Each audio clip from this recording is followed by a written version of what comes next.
Okay, I've been meaning to do this video for quite a while. I think I'm going to entitle the video "The End of the World: How It's Going to Go Down." This is my opinion, of course. I don't know for absolutely positive. First thing I want to say is there is no pre-tribulation rapture. There is no get out of tribulation card. Christians have always been in the middle of everything, and all kinds of horrors and punishment, the Inquisition, for example. For Christians to think, mostly Western Christians, and in particular American Christians, they seem to think that they're just too precious to have to suffer for Christ during the last days. The tribulation is for somebody else. Meanwhile, we've got Christians being beheaded and killed all the time, and Americans seem to think, well, that's them. God not going to rescue them from tribulation, but he's going to rescue us. Let's cover that first. In Matthew 24, Jesus' apostles specifically asked him, "Tell us the sign of thy coming," not comings, just coming. It says, tell us. When shall these things, what shall be the sign of thy coming and the end of the world? And if you read throughout the book of Matthew 24, chapter 24, Jesus doesn't mention anything about getting out of, escaping persecution and being whisked away. What does he say? He says, he that endures until the end, the same shall be saved. And it says, when ye therefore shall see the abomination of desolation spoken by Daniel the prophet standing in the holy place. What? Well, who's going to see? Who's he talking to? When you therefore see the abomination of desolation, well, that's before the tribulation. That's before the Antichrist. I mean, what I'm saying is, people who believe in the pre-trib rapture believe that they're going to be taken away before really anything really bad happens. But he's saying to Christians, when you see the abomination of desolation standing where it ought not, who's he talking to? Oh, pre-tribbers are going to say, oh, that's people who became Christians after the rapture. Well, that doesn't make any sense. You see, maybe I'll get to it back in Revelations. It says, talks about the first resurrection and the second resurrection. If you believe in a third coming of Christ, a first, second being the rapture, and the third, the harvest, there has to be three resurrections. But it says only those who take part in the first resurrection are saved. All those who take part in the second resurrection are only resurrected to be judged.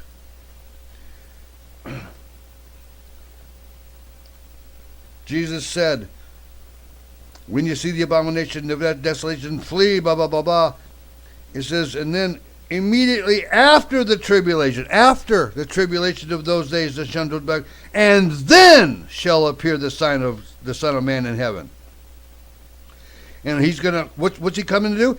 And then the angels, they shall gather together his elect from the four winds, from one end of heaven to the other.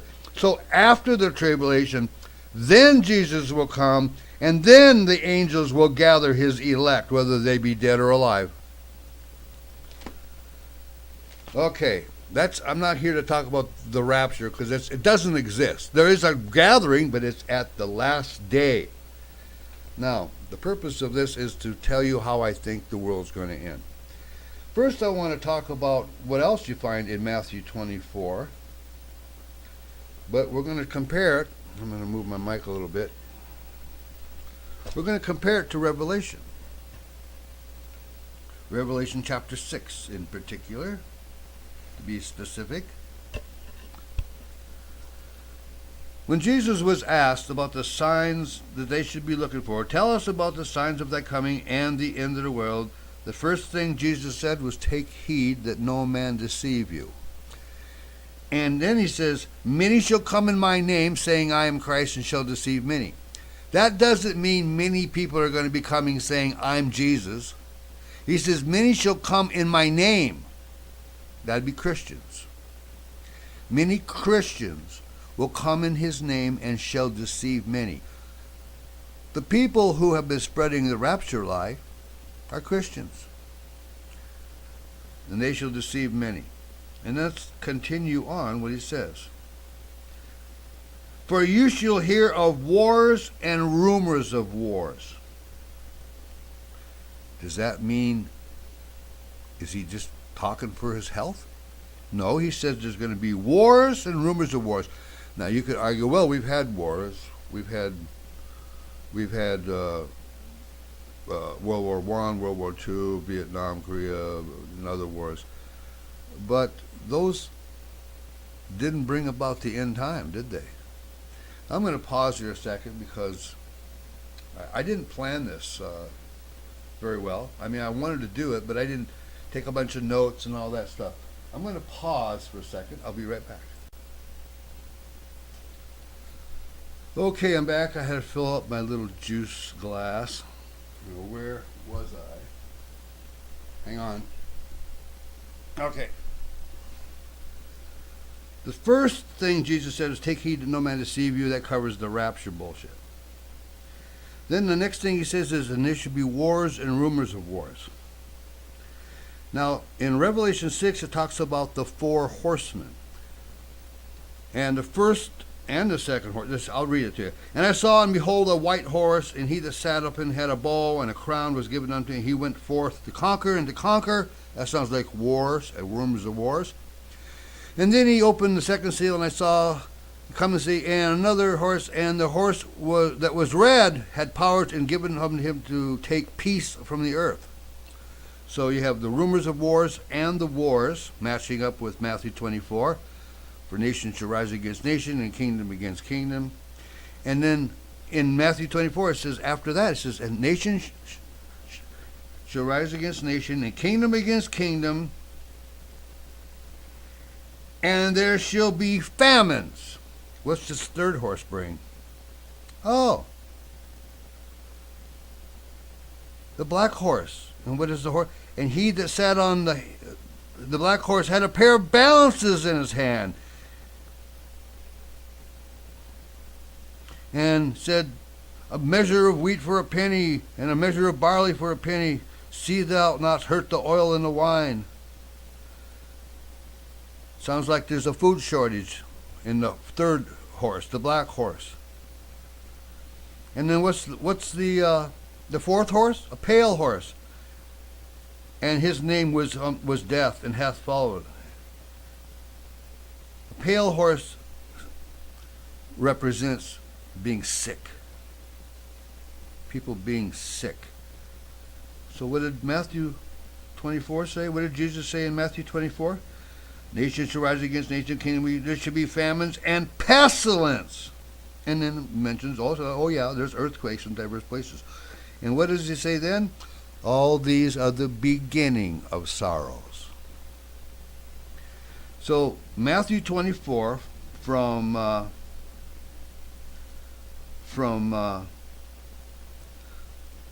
verse 6 and 7. Verse 6 and 7 describes perfectly and matches up perfectly with what the 4 horsemen bring in Revelation 6. Wars and rumors of wars, famine and disease. And this is the touchy part. It's hard to put this into words. For many, many years, since I became a Christian some 46 years ago, I've been studying prophecy the whole time.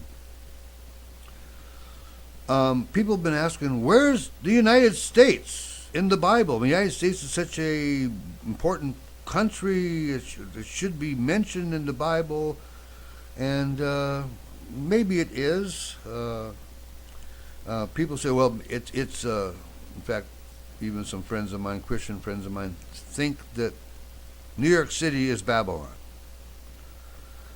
But there's a problem with that. The city John was talking about was a city that existed while he was alive. New York City didn't exist when he was alive. Mecca, I don't even think Mecca didn't exist. During Jesus' time, Mecca might have existed. That's where the pagan Arabs worshiped their pagan gods. This is before Muhammad. Of course, Muhammad, he's as pagan as anybody. I'll get to him. Trust me. But when John was talking about the whore city, many waters, many people sit there, many languages. Yeah, New York sounds like that. You know, it's commerce and all the merchants, blah, blah, blah, blah. But New York City isn't responsible for the beheadings of Christians and martyrings of saints. It may be a horrible, dirty city and will be judged, no doubt about that. But I don't think God's going to judge it the way he's going to judge Babylon. Now, what city did exist during John's time? Well, Rome did. When it talks about the whore, it says she's arrayed in scarlet and purple, and of course, if you look at the Vatican, you see a lot of scarlet and purple from the cardinals and the bishops. They're dressed in, and of course, the whore has gold and silver. She's decked with jewels and everything. Of course, if you look at the Pope, he's always decked in gold and silver, and they got all these golden goblets and this and that.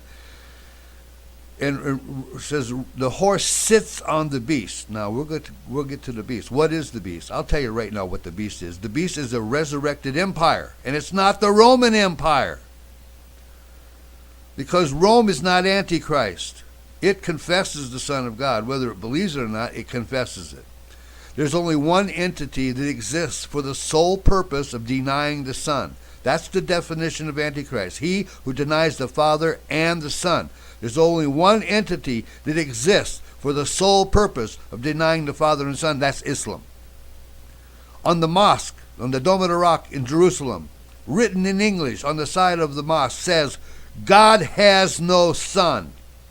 In the Qur'an it says, God has no son. For God forbid that he should have a son. In Islam they say, God has no partners. Oh yeah? According to the Qur'an, you can't, believing in God's not good enough in Islam. Believing in God's not good enough. You have to believe in Muhammad too. All over the Quran it says, I'll probably maybe take a pause and I'll look that up. In fact, I'll do that right now. I'm going to take a little pause. I'm going to grab my Quran, not because I believe in it, but I want to understand what I'm talking about. I want you to understand what I'm talking about. I'll be right back. Okay, I'm going to try to make this as brief as I can. In the Quran, it says in a verse is called a surah. A surah is a chapter, I mean. Chapter 4, verse 157, talking about the Jews. And they said, we killed the Messiah, Jesus, the son of Mary, the messenger of Allah, but they did not kill him nor crucify him, but it was made to appear to them that he had been crucified. Well, who made Christians over the last several hundred years believe that Jesus was crucified? According to the Quran, Allah deceived them into thinking that.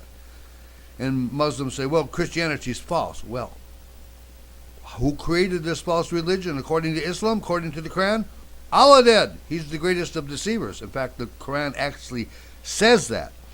It doesn't say that in the English translations. The Muslims who translate the Quran from Arabic to English, they don't want to translate it the way it was actually written. In the Quran it says that Allah is the greatest of deceivers. Well, of course, you all know, if you're a Christian, that Satan is the greatest of all deceivers. But the Quran says that Allah is the greatest of all deceivers. But when they translate it into English, they don't dare say that Allah is a deceiver. So they change it. Allah is the greatest of planners. That's how they translate it. Only to deceive you. But Islam is the resurrected beast. It's called the Ottoman Empire. The leader is a caliph. and they have a caliphate, and that's what ISIS is trying to recreate and resurrect. They're trying to resurrect this beast. Now, the caliphate existed for hundreds of years, and it was killed. It was abolished by the winners of World War I, the Great Britain, France, and America, and all that. And the Ottoman Empire ended, and the caliph was removed from power. That was in 1924, less than 100 years ago, when they removed the caliph and took his power away, and the caliphate was destroyed. And then they went and created a bunch of countries called Iran, which used to be called Persia, Iraq, which used to be Babylonian Empire, and Syria and Lebanon. They named all these countries that didn't even exist. These names didn't exist as countries back before World War I. And ISIS is trying to resurrect the Ottoman Empire, or the caliphate, and that's the beast that had its deadly head wound and is being resurrected. How do we know that? The Bible tells us so. That's why. In Daniel describes these beasts. He describes the lion, and he tells us exactly who that lion is. It's Babylon. And the bear, he tells us who it is. The bear is Persia, the Persian Empire. And the leopard is the Grecian Empire. Not just these countries, but the empire, the Babylonian Empire, the Persian Empire, and the Grecian Empire. The beast looks like all three of them. All three of them encompass lands masses that are now all Islamic. So he's basically telling us these Islamic nations is the beast. And now here's another thing. A lot of so-called Bible scholars, and they make a lot of videos on YouTube, say, well, Daniel's talking about the first beast being Babylon, the second beast being Persia, and the third beast being Greece. We know that because Daniel specifically tells us that the lion is Babylon, the bear is Persia, and the leopard is Greece.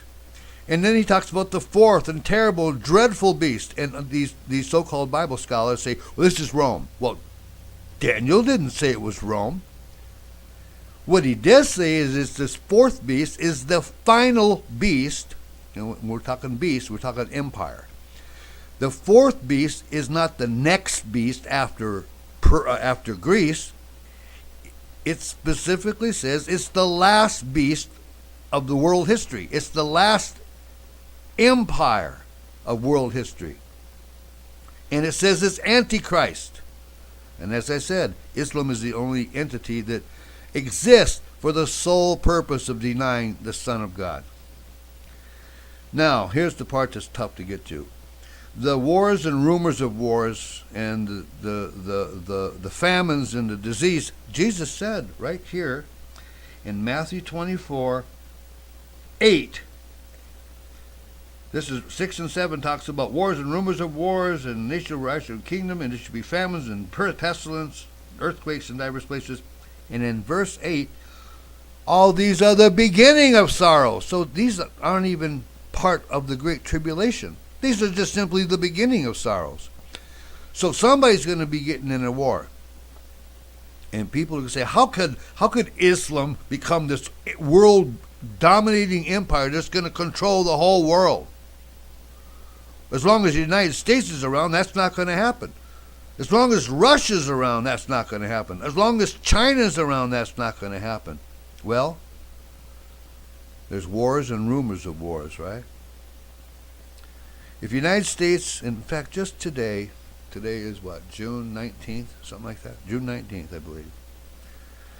And the headline, one of the headlines in the news, was that America shot down a Syrian jet.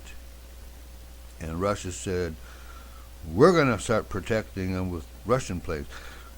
A world war between Russia and China and the United States would basically destroy the three superpowers of the earth. And who would that leave left to run the world?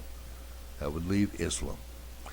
I believe, I'm not convinced positively, but I believe there's a very, very good chance that the reason Islam will take over the whole world and dominate the world like they intend to anyway, it could only happen if the United States is destroyed, Russia is destroyed, and China is destroyed as far as having the capacity to stop Islam. And it just looks like the United States, Russia, and China are going to wipe each other out using nuclear weapons, of course. And once they're gone, who's going to stop them? Europe? Europe's already basically submitted to Islam. They've already surrendered to the Muslim world by allowing so many of them in there. And they refuse to acknowledge how evil Islam is. You keep hearing about radical Islam, radical Islam. Islam is radical, or a peaceful Muslim is actually radical. ISIS is not radical Islam. ISIS represents true Islam. They're doing exactly what Muhammad did. Muhammad set people on fire. Muhammad cut people's heads off. They're doing exactly what Muhammad did. Muhammad said that I have been victorious through terror in the Qur'an itself. I'll pick it up. I'll read it. Chapter 8, verse 12. Remember your Lord and messengers. Verily I am with you. Give strength to the believer. I will bring terror to the hearts of the unbelievers. That's the mandate. The Allah, by the way, Allah is not God. He's Satan. And all the Muslims who think they worship God are actually worshiping Satan. He says, I will bring terror into the hearts of the non-Muslims. That's why there's terrorism all over the world, because that's how they roll. That's how Muhammad was victorious, through terror. He didn't spread Islam with flowers and candy. He did it through the sword. That's why 2 crossed swords are the symbol of Islam. Unfortunately, folks, I think the wars and rumors of wars is going to destroy the United States, Russia, and China, and Europe has already got knees of water. They've already submitted and surrendered to Islam, and at least the leaders have. And that's how Islam's going to become dominant in the world. That's how I see things are going to unfold.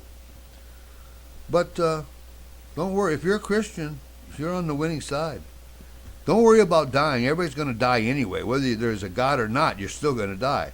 Whether you're a Christian or not, you're still going to die. If you're a Christian, you want to die knowing and believe. You got to believe in your heart that Jesus was the Son of God, that he was crucified, and he rose from the dead. He was the first of the resurrected. He was the second Adam to give the new birth. Born of the Spirit, not of the flesh. I've gone pretty far, pretty long. That's all I got to say for now. Thanks for listening. Bye.